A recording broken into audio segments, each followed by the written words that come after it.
Okay, good day to each and everyone. So before the presentation will start, we would like to introduce ourselves first. So my name is RJ Tizungupit, BSED Math. I am Tatabay Ahmad Ismail. I am Merpat Pendi. I am Yori A. Ontango. I am Mohamed Gamo Kangsa. And we are the Group 6 presenter. So now, what we are going to do is to make a video presentation with regards to the following topics. So the first topic is all about the development of mathematics, a historical overview, modern period, and it will discussed by Miss Tatabay and Miss Merpat.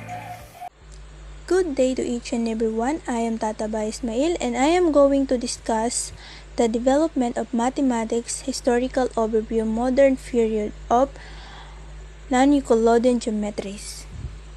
Now, before non-Euclidean geometry is discovered, there is a Euclidean geometry. So, what is Euclidean geometry and where did it come from? Euclidean geometry is the mathematics laws derived from the research and studies of Euclid.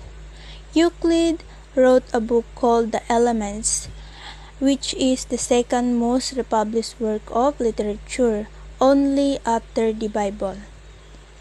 The phenomenal work of mathematical literature explicated all 5 of Euclid's postulates or axioms in a method which proved every postulate with only the definitions and work Euclid had already stated within the work. Euclidean geometry is composed of 2D geometry, in which Euclid's fifth postulate holds true parabolic geometry, and 3D geometry consists with Euclid's postulates and work. Euclid fifth postulate, the parallel postulate.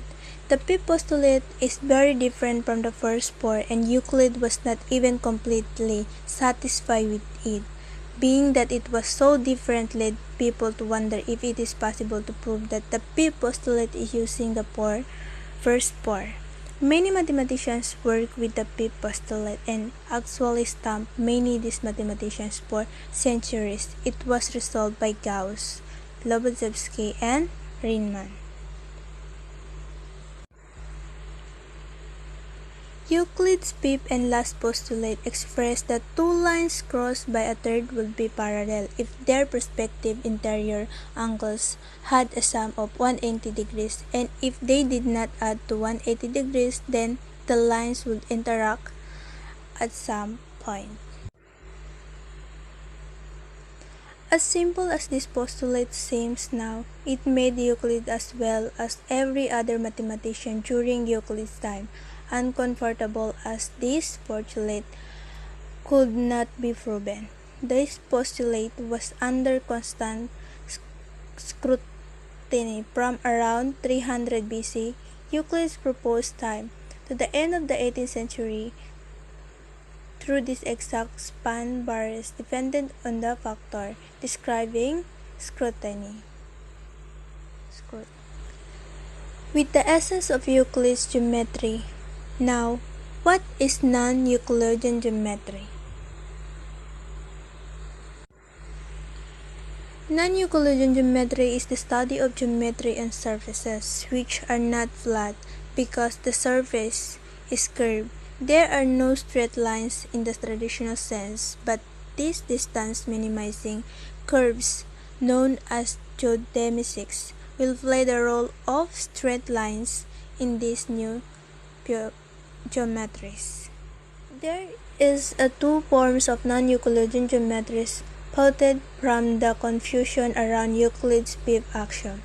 The first of the 2 forms of non-Euclidean geometry that was discovered is spherical or elliptic geometry. The first recorded in about 200 BCE by Theodosius, though it was formally introduced in 1854 by Bernard Riemann. The second is hyperbolic geometry. It was first proposed over a millennia later by Russian mathematician and Pre-enthusiast Nikolai A. Lobachevsky, 1829. Technically speaking, non-Euclidean geometry is defined as three-dimensional geometry that respects Euclid's first four postulates, but retains its own version of the fifth.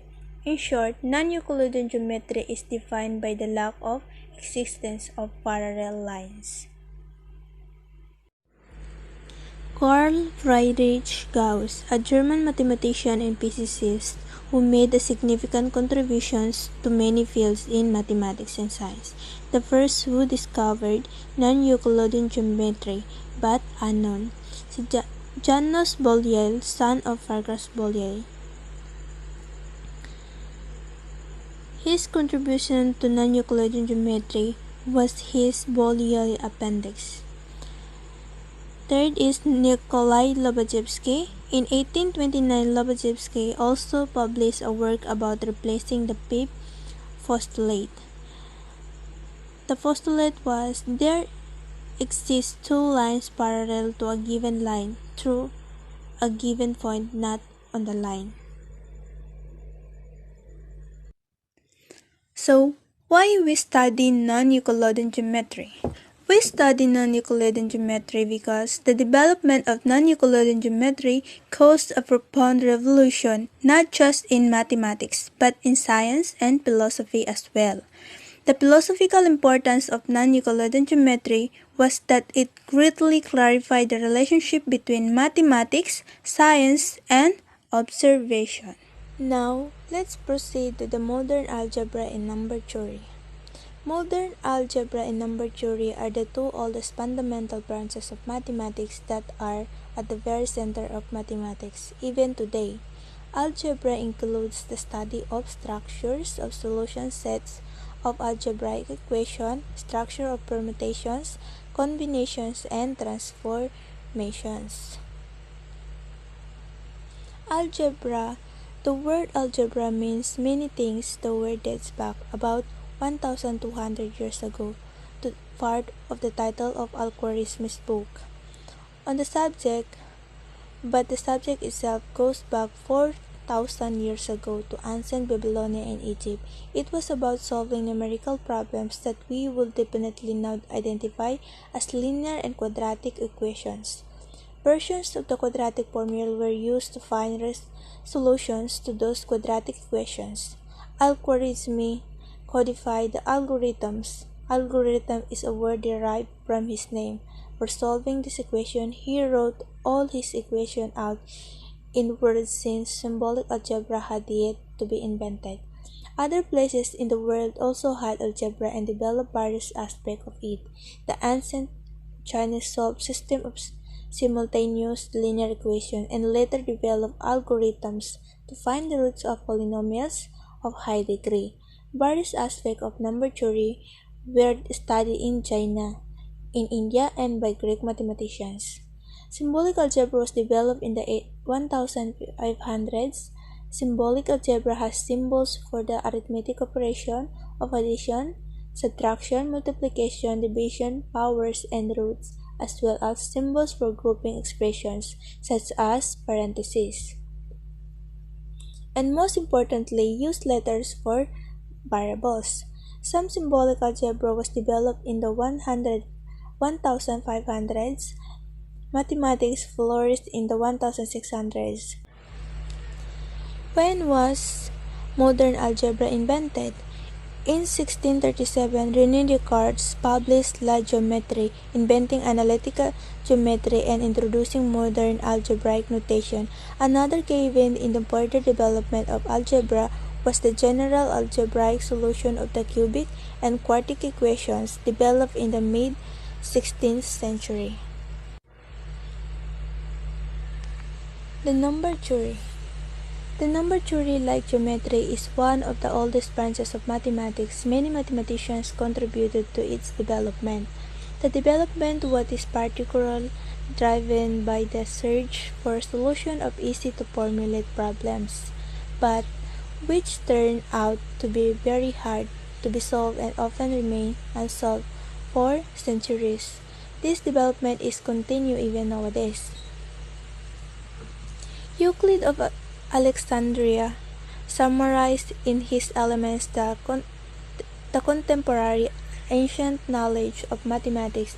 It consists of 13 books, two of which Book 7 and Book 9 are dedicated to number theory. These two books include many theorems which are still part of the classical number theorem taught in school and in undergraduate course of number theory. Diophantus of Alexandria also wrote a treatise consisting of 13 books, the last 7 of which were discovered only in 1973. The books deal with the solution of integer value equations which are named after him as Diophantine equations. Next is Hypatia of Alexandria, was the first woman known as mathematician. Mathematicians of the Arabic world, in particular Muhammad ibn Musa al-Khwarizmi or al-Kindi, have brought forth this achievement and developed them further. A big achievement of this time is the invention of the positional number system used in modern mathematics. They also developed many methods of arithmetic which underlying the number theory. Pierre de Fermat was a servant of a royal administration in Toulouse, France. He is considered the father of modern number theory. Leonhard Euler was a Swiss mathematician, but he worked St. Petersburg, Russia, and East Berlin, Germany. Euler was one of the most productive mathematicians of all times that published 850 mathematical treatises and 20 mathematical books. It is not surprising that Euler's legacy is also very wide. He dealt with number theory, graph theory, curve series, variation calculus, geometry, algebra, and diverse topics of technology, mechanics, optics, and astronomy. Next is Joseph Louis Lorentz, was another great mathematician of number theorist of his time. Next is André-Marie Legendre, was a French mathematician who was a teacher at the military school in France. The theory congruence and modular arithmetic was first developed by Carl Friedrich Gauss. Gauss is considered one of the greatest mathematicians of all times. The last is Johann Peter Gustav Lejeune Dirichlet, was another important French mathematician who was also the successor of Gauss at the Göttingen University. He was the first to systematically introduce analytical methods in the number theory, which surprisingly proved to be useful in solving problems formulated for whole numbers by means of developed or real or even complex numbers.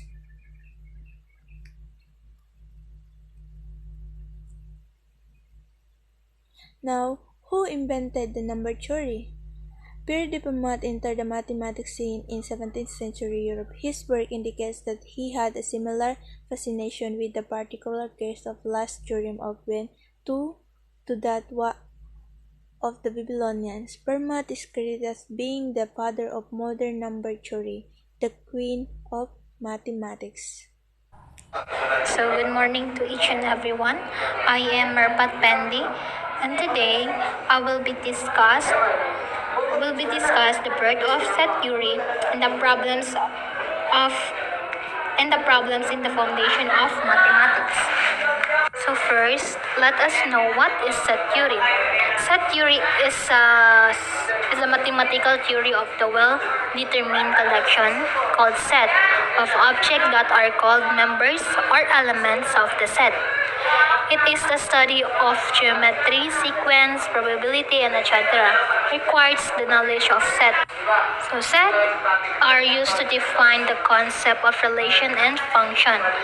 Set is any collection of objects specified in such way that we can determine object is or is not in the collection.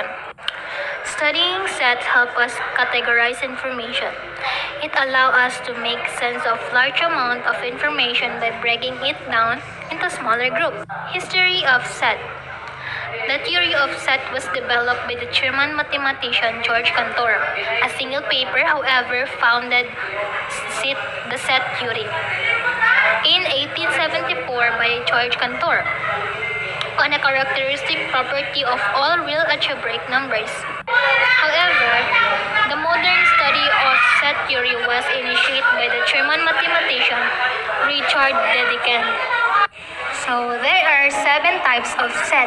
First, the empty sets, the finite set, the infinite set, the equal sets, the subset, power set, and universal set. Okay, so that will be the explanation of Miss Merpat and Miss Tatabay. So let's proceed to the another topic, the nature of mathematics. So the nature of mathematics relies on both logic and creativity, and it is pursued both for a variety of practical purposes and for its intrinsic interest.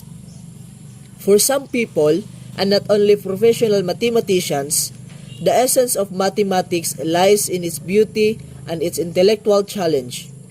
For others, including many scientists and engineers, the chief value of mathematics is how it applies to their own work, because mathematics plays such a central role in modern culture. Some basic understanding of the nature of mathematics is requisite for scientific literacy.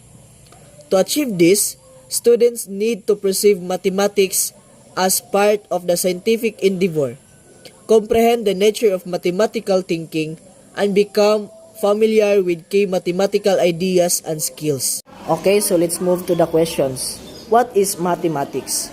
So mathematics is the science of patterns and relationships. As a theoretical discipline, mathematics explores the possible relationships among abstractions without concern for whether those abstractions have counterparts in the real world. The term mathematics is derived from the Greek word mathema. Its meaning is knowledge. Mathematics was introduced by the ancient Greek mathematicians. Many mathematicians at the same time contribute several topics from the various parts of the world. And the second question is, what do mathematicians do? So mathematicians typically do the following: expand mathematical knowledge by developing new principles, recognize previously unknown relationships between known mathematical principles, create models to resolve practical problems in fields such as business, government, engineering, and the sciences. Mathematicians seek out patterns, formulate new conjectures, as it established truth by rigorous deduction from appropriately chosen axioms and definitions. There is debate over whether mathematical objects such as numbers and points exist naturally or are human creations. Is math invented or created? First, let us just know what is math. Math is a basic building block in everything that we do. It is the study of quantities, shape, arrangement. It is found in art, sports, and architecture. There are 2 types of believers. First is the Platonist or the realist, and the normalist and non-Platonist. The Platonists are those who believe that math exists independently of humans. They believe that math is discovered, would exist even if human did not. Next, the normalists. They believe that math was created by humans. They believe that it was invented like a language creation of human culture. Is it invented? It's said that if we fail to create something, we find new ways of improving our creations. It is a technology. Mathematics is combination of both invention and creation. The invention part comes from humans creating mathematical concepts and theories to model the world and understand the universe. The creation part comes from the discovery of mathematical facts that already exist in the nature. Mathematics is an intricate fusion of invention and discoveries. It is a concept are generally invented, and even though all the correct relation among them existed existed before their discovery, humans still choose which ones to study. Okay, so that will be the explanation of Mr. RJ and Miss Merpat. So let's go to the another topic, issues and aspects by Mr. Yuri and Mr. Kamsa. C. Issues and aspects. Letter A. The concept and rule of the proof. So what is proof? A proof is a logical argument that establishes the truth of a statement. And proof is there are different types of proofs, such as mathematical proofs, which are used to establish the truth of mathematical statements, and another one is the logical proofs, which are used to establish the validity of logical arguments. One issue with proofs is that they can be difficult to understand, especially for those who are not familiar with the underlying concepts and techniques. Additionally, there is no universally accepted standard for what constitutes a valid proof, which can lead to disagreement about the acceptability of a given proof. Another issue is that some proofs are not constructive, meaning that they show that a statement is true but do not provide a way to find a solution. Proofs also have important role in mathematics and computer science. They are a way to establish the truth of mathematical statement, and they can be used to prove the correct, correctness of algorithms and other computational procedures. They also play a role in cryptography and another areas of computer science where security is important. Finally, proofs are also an integral part of scientific research as they are used to establish the validity of science theories.